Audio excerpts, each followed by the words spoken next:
Assalamualaikum warahmatullahi wabarakatuh. Bertemu dengan saya Ren Andriani SHMKN. Saya dalam hal ini mengampu untuk mata kuliah praktek pembuatan kontrak bisnis.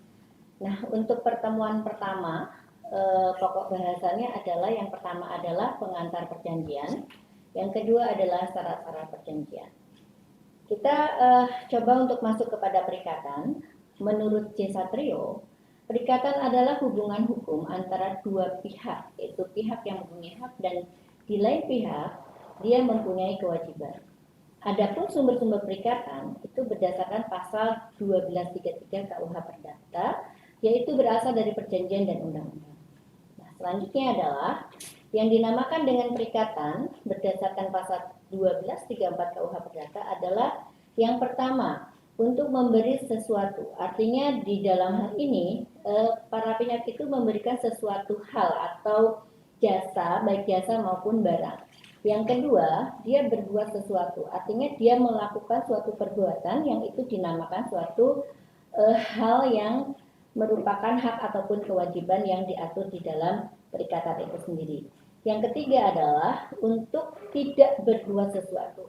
Nah, di sini dikatakan bahwa untuk tidak berbuat sesuatu pun adalah dikatakan sebagai hak dan kewajiban. Itu yang dinamakan perikatan.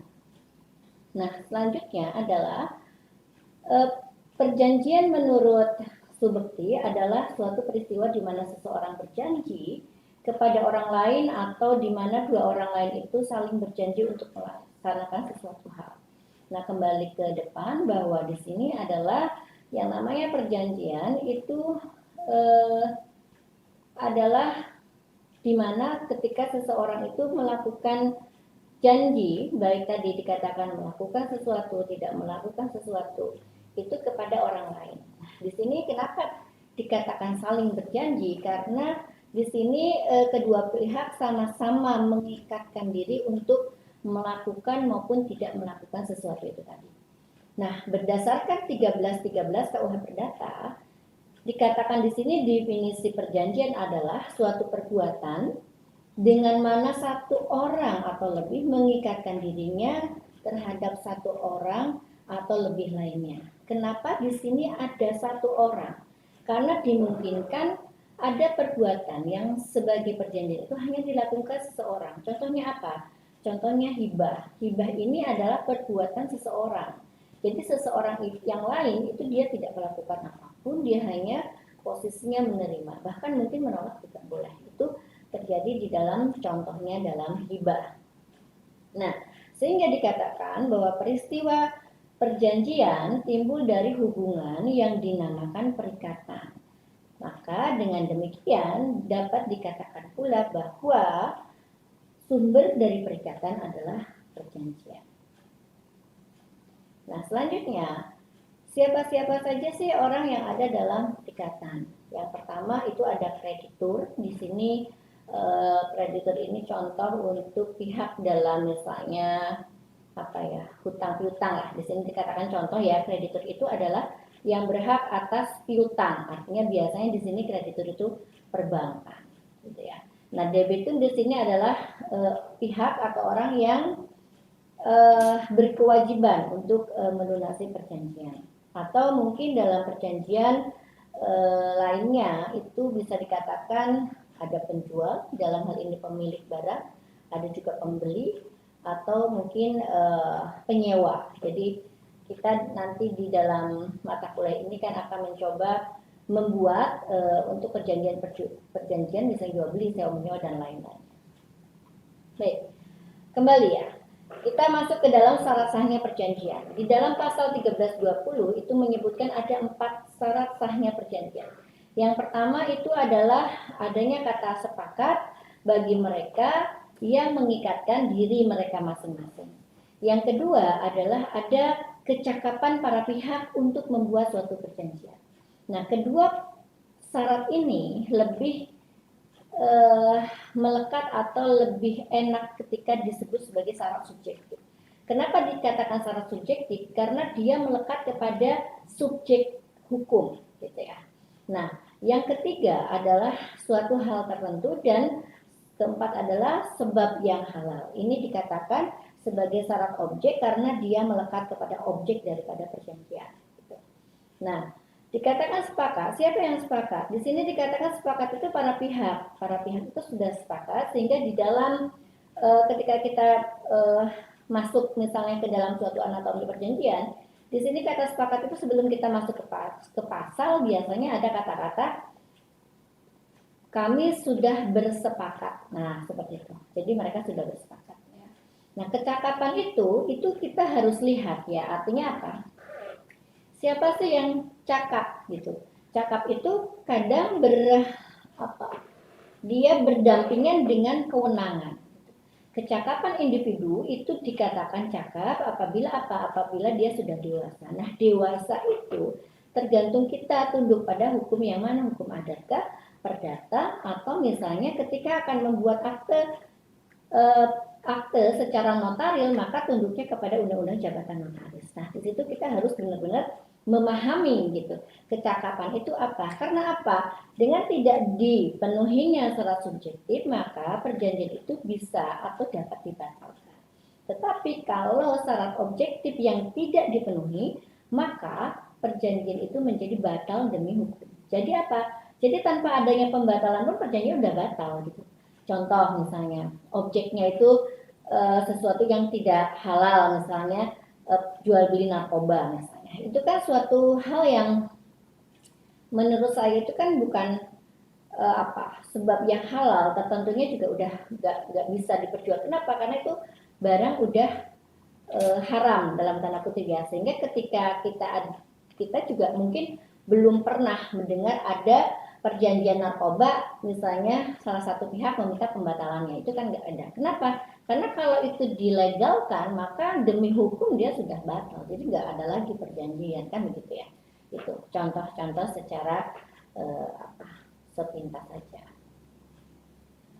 Baik, selanjutnya adalah, nah di sini ya, tadi saya coba jelaskan satu persatu. Di sini jadi yang pertama, kesepakatan para pihak itu diatur di 1321. Tiada suatu persetujuan pun mempunyai kekuatan jika diberikan karena kekhilafan atau diperoleh dengan paksaan atau penipuan. Gitu ya. Itu pengertian kesepakatan yang diatur dalam pasal 1321 KUH Perdata. Nah, kecakapan itu apa? Tadi sudah saya katakan bahwa di dalam pasal 1329 KUH Perdata, pada semua orang cakap dalam membuat perjanjian, kecuali yang ditentukan tidak cakap menurut undang-undang. Nah, kita harus kembali ke dalam hukum perdata atau keperjanjian. Siapa sih orang-orang yang tidak cakap? Gitu ya. Nah, bisa saja orang secara usia, misalnya sudah 21 tahun atau misalnya 18 tahun, dia secara usia sudah cakap. Tetapi dikarenakan sesuatu hal membuat dia tidak cakap, contohnya apa? Dia pemboros, pemabuk, misalnya ya. Nah, seperti itu. Itu jadi menyebabkan orang itu menjadi tidak cakap lagi. Dia di dalam melakukan perbuatan hukumnya, dia harus diampu oleh orang lain. Karena apa? Karena dia dalam melakukan perbuatan hukumnya sudah tidak bisa dipertanggungjawabkan. Demikian juga ketika ada anak yang secara usia masih di bawah, itu namanya di bawah perwalian. Itu bedanya antara pengampuan dan perwalian itu di dalam usia, dalam melakukan tindakan hukum. Nah, selanjutnya untuk objek. Objeknya di sini harus jelas. Jangan objek itu samar-samar. Oh, yang itu barang yang ada di sana gitu. Nggak bisa gitu. Karena yang di sana itu mungkin banyak barang di sana. Jadi kalau misalnya apa yang ada di sana, misalnya buku, ya udah buku berarti. Jangan itu loh yang ada di seberang sana barangnya gitu, nggak bisa. Karena apa? Karena itu akan membuat ketidakjelasan objek yang mana yang dijadikan sebagai objek dalam perjanjian. Nah, sehingga dikatakan di sini di 1332 KUH Perdata dikatakan hanya barang-barang yang dapat diperdagangkan saja dapat menjadi pokok suatu perjanjian. Sedangkan 1333 dikatakan bahwa suatu perjanjian harus mempunyai sebagai pokok suatu barang yang paling sedikit ditentukan jenisnya, ya. Tadi seperti sudah saya jelaskan. Nah, selanjutnya syarat yang terakhir itu adalah suatu sebab yang halal, di mana di pasal 1335 KUH Perdata dikatakan bahwa suatu perjanjian tanpa sebab atau yang telah dibuat karena sesuatu sebab yang palsu atau terlarang itu tidak mempunyai kekuatan hukum. Nah, berdasarkan lagi pasal 1337 KUH Perdata dinyatakan bahwa suatu sebab adalah terlarang apabila dilarang oleh undang-undang atau apabila berlawanan dengan kesusilaan atau ketertiban. Nah, ini sudah jelas larangannya. Jadi ketika ada perjanjian yang gitu ya, yang menyangkut hal ini, maka dia demi hukum itu sudah batal gitu. Baik, selanjutnya tadi ya sudah saya jelaskan di depan. Jadi yang syarat subjektif itu dapat dibatalkan perjanjian itu misalnya dengan syarat objektif itu dia batal demi hukum. Jadi kesepakatan yang sah dikatakan di sini adalah kesepakatan yang tidak mengandung unsur kekhilafan, paksaan dan penipuan. Yang selanjutnya yang tidak termasuk cakap adalah orang-orang yang belum dewasa, orang-orang yang berada di bawah pengampuan, perempuan, hal yang lain dan undang-undang ini memang sudah dicabut ya. Larangan ini sudah dicabut, jadi sudah tidak berlaku lagi. Jadi kalau misalnya aturan ini sudah ada, maka mungkin saya pun tidak boleh berdiri di sini ya, artinya harus ada izin dan sebagainya, sehingga itu dicabut. Nah selanjutnya untuk syarat objektif yang menyebabkan kontrak atau perjanjian batal demi hukum itu seperti apa? Jadi objek yang diperjanjikan itu ketika tidak ingin dinyatakan demi hukum batal, maka objeknya harus jelas dan perjanjiannya sah dan mengikat secara penuh bagi para pihak yang membuatnya selama tidak bertentangan dengan prinsip-prinsip hukum yang berlaku, tidak melanggar kesusilaan dan ketertiban. Mungkin itu untuk pengantar dari saya. Terima kasih. Assalamualaikum warahmatullahi wabarakatuh.